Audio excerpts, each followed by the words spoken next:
So now it's zeroed in Y, so then we just have to zero in Z to the center of the bar. So the way I do that is just going to measure the top of the bar. So come in here, put half the bar in, and then we'll go back and verify that we're getting basically 1 inch, 0.99995 to the top of the bar. So then we know we're good on that. So then we can go machine references is we're going to reference off of our main register machine surface for our bank angles.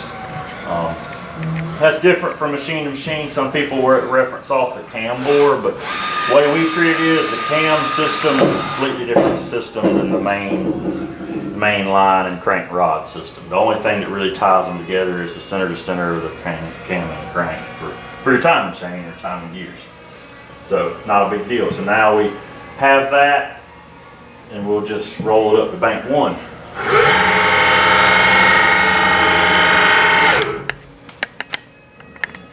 Center back over the crank.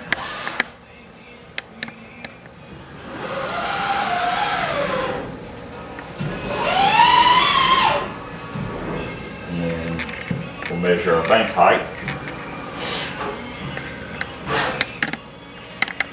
On bank 1, and then we can come in here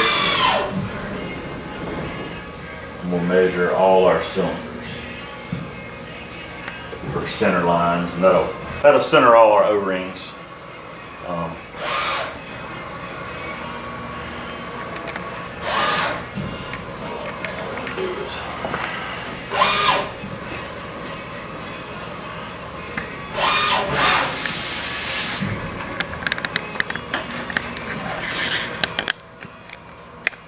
Of course, I just a smidge of crud in here from sitting, so get that out of there.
Alright, now that whole bank is stored automatically in our size and in our locations. Then we're just going to go and get lined up on bank 2.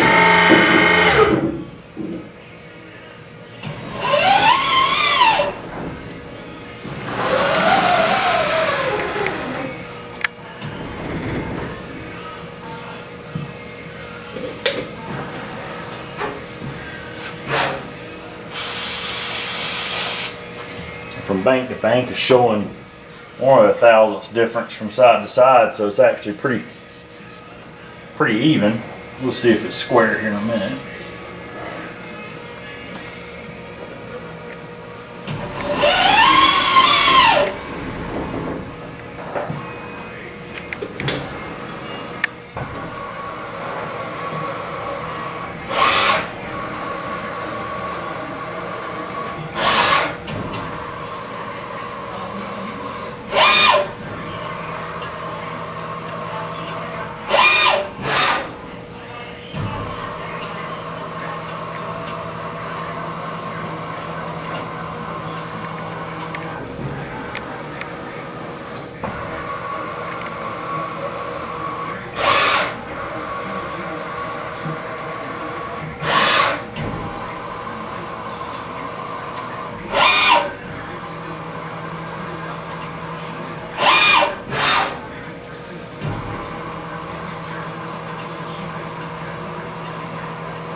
probes in. So we can take this back girl out of here.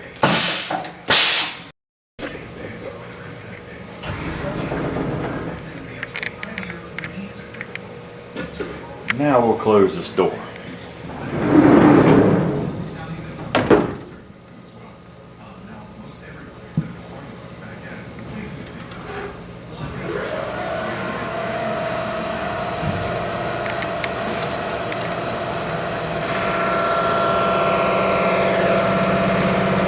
We're just going to take a very fine pass here to see how the index is in front and rear.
Look at this. Let's see, we're pretty square front to rear, but a little off in our angle there on our deck, so we can probably take about 3 or 4 more off of it, and that should clean it right up. So we'll just take a 4, and then we can match it on the other side, and that should clean us up. So now we'll do it for real. Yeah, I just always like to take that 1 or 2, 1.5 thousandths pass or so, just to see. Gives us a good indication of what we're working with. Versus just going right after it, then we really don't know what we started with.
We know through our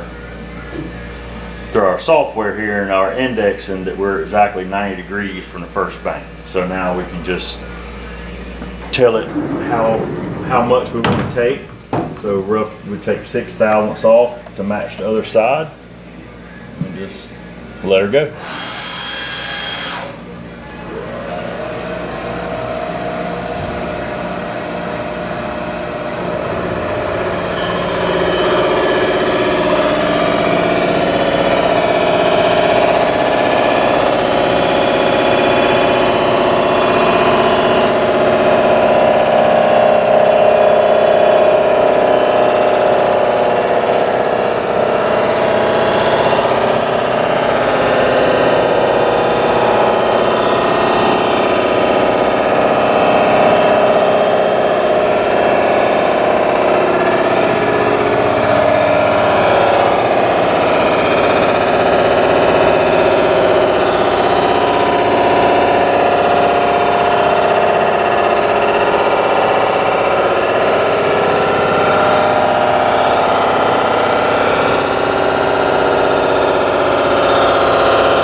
basically dead on. All that's going to basically tell us is the probe is very accurate.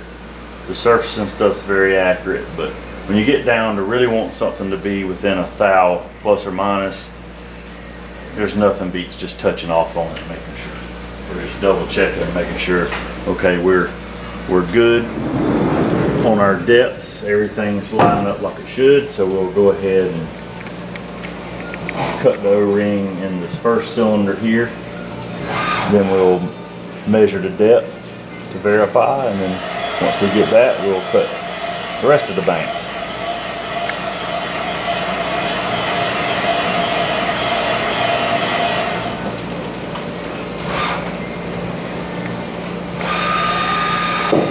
We'll leave it right there.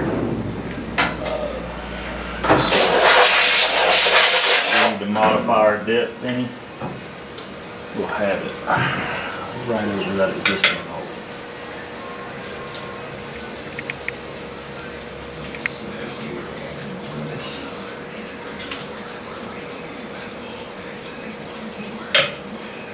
Looking backwards here, so basically we're right on 34 thousandths deep. 10, 20, 30, 34. So we're wanting to be between 33 and 34, so we're good there.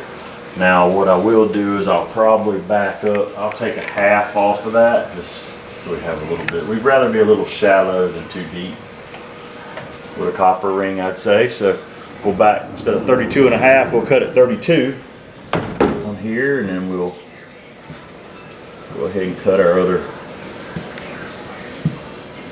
3 on this bank.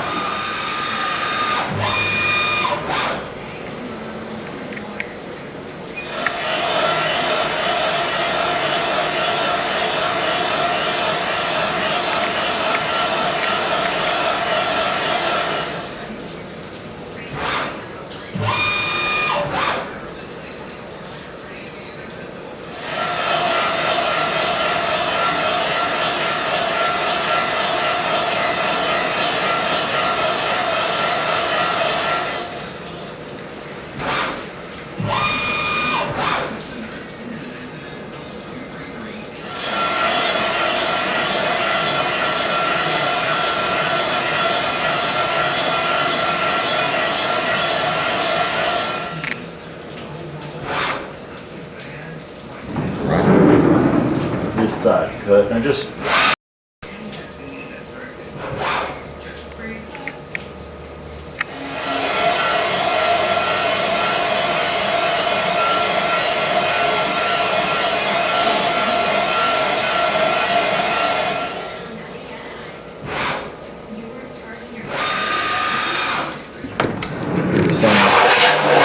a little verification here.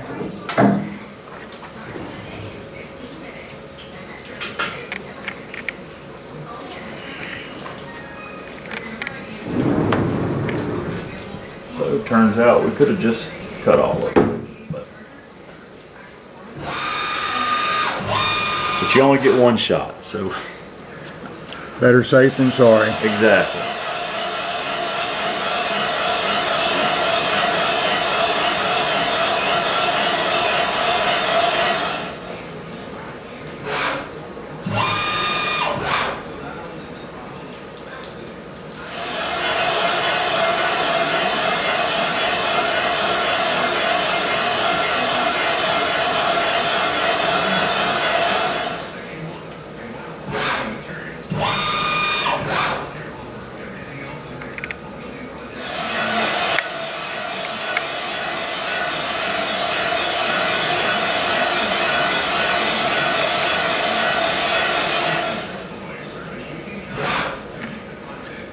And that's all she wrote.